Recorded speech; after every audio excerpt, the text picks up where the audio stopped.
नमस्कार सर्वांना, Rupali delicious kitchen मध्ये आपलं स्वागत आहे। आज आपण कुरकुरीत भिजवलेल्या मूग डाळीचे भजी बघणार आहोत। एकदम छान, चविष्ट, पचायला हलके। तर मग चला, पावसाळा सुरू झालाय तर मूग डाळीचे भजी करूनच बघूया। आता चला मग साहित्य बघूया आणि रेसिपीला सुरुवात करूया। तर आपण इथं मूग डाळ भजीसाठी मूग डाळ भजी तर करणारच आहे, पण त्याबरोबर एक खाण्यासाठी चटणी पण करणार आहे। तर इथं मी मूग डाळ भिजवून घेतली आहे। ही एक वाटी मूग डाळ जवळपास मी 1 तासभर भिजत टाकलेली आहे। इथं आपण दुसरं साहित्य घेतलंय, कोथिंबीर, अर्धा इंच आलं, 6 ते 7 पाकळ्या लसणाच्या। तुमच्या तिखटानुसार तुम्ही इथं कमी अधिक मिरची करू शकता। मी 6 ते 7 मिरची घेतली आहे। हरभरा डाळीचं पीठ घेतलंय, चणा डाळीचं, जिरं, अख्खे इथं धने घेतलेत, ओवा आणि चवीपुरतं मीठ घेतलंय। आधी आपण मूग डाळ आणि ते वाटून घेऊया, मग मी तुम्हाला चटणीचं साहित्य पण दाखवते। मूग डाळ आपण आता इथं मिक्सरच्या भांड्यामध्ये काढून घेतली आहे। त्यामध्ये सर्व साहित्य टाकून द्यायचे आपल्याला। मिरची, लसूण, आलं, कोथिंबीर थोडीशी तोडून टाकते। जिरं टाकायचंय आपल्याला पाव चमचा, धने जवळपास 1 चमचा घेतलाय मी, ओवा पाव चमचा आणि चवीपुरतं मीठ घेतलंय इथं। हे पण आपल्याला इथंच टाकायचंय। तर आता आपण मूग डाळीचं हे मिश्रण वाटून घेऊया। आणि खूप जास्त फाईन पेस्ट तयार नाही करायची आपल्याला, थोडस ओबडधोबड ठेवायचंय, म्हणजे खायला एकदम कुरकुरीत लागतात भजी। तर आपण आता या पद्धतीने मूग डाळ अशी वाटून घेतली, म्हणजे सर्व साहित्य वाटून घेतलंय। आणि एक अर्धी थोडीशी मूग डाळ राहिली तरी चालते, ती दाताखाली आली की छान लागते। आता मी या भांड्यामध्ये काढून घेते हे मिश्रण। आता एका भांड्यात आपण हे मिश्रण सर्व काढून घेतलंय आणि बघू शकता एकदम असं फाईन नाहीये, असं जाडसरच आहे। आता याच्यामध्ये तुम्ही कांदा वगैरे टाकू शकता, पण मी अशीच करणार आहे। आणि सोड्याचा अजिबात वापर करायचा नाही आपल्याला। तर आपलं हे मुगाचं डाळीचं पीठ असं थोडंसं सैलसर झालंय, तर त्याला बाइंडिंग येण्यासाठी आपण इथं चणा डाळीचं पीठ घेतलंय। तुम्ही इथं तांदळाचं पीठही घेऊ शकता। तर मी हे 2 चमचे घेतले। आता आपण याच्यामध्ये हे मिक्स करूया, म्हणजे थोडासा घट्टसरपणा येतो याला।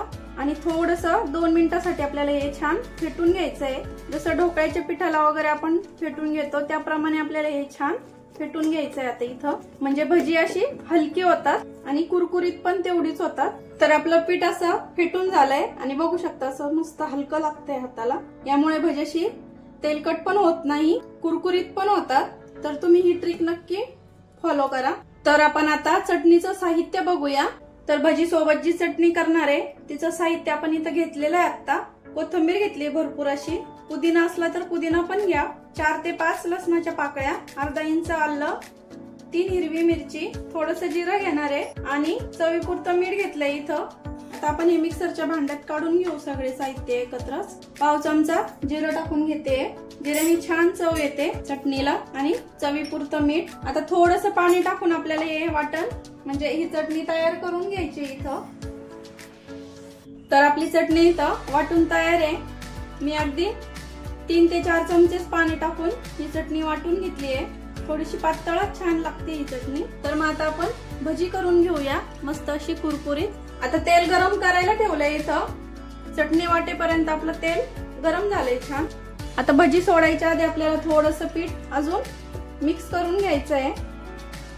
आणि आता आपण छोटी छोटी भजी सोडून घेणार आहे।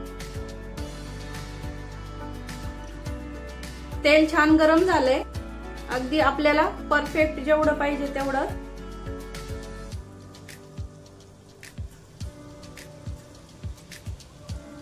कढईत बसतील एवढी भजी आता इथं सोडून घेतलेली आहे मी।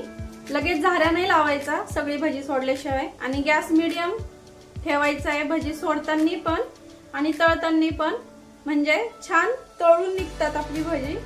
कारण ओबडधोबड वाटलेली असते डाळ ना, त्यामुळे थोडीशी मंद गॅसवरच तळायची, म्हणजे छान कुरकुरीत पण होतात आणि आतपर्यंत छान शिजतात। आता बघूया, तर बघू शकता छान रंग आलाय, अशी मस्त गोल्डन ब्राऊन रंगावरती आपल्याला आता ही तळून घ्यायची आहे भजी सगळी छान। भजी आता आपली ब्राऊन रंगावरती आली आहे, गॅस कमी करायचा आणि भजी काढून घ्यायची आहेत आपल्याला आता।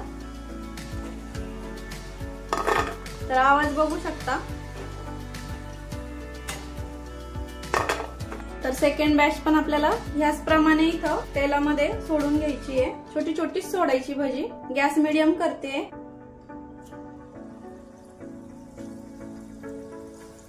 तर सेकंड बॅच पण आपली तळून झाली आहे आणि बाकी सर्व भजी पण अशी तळून घेणार आहे मी आता इथं।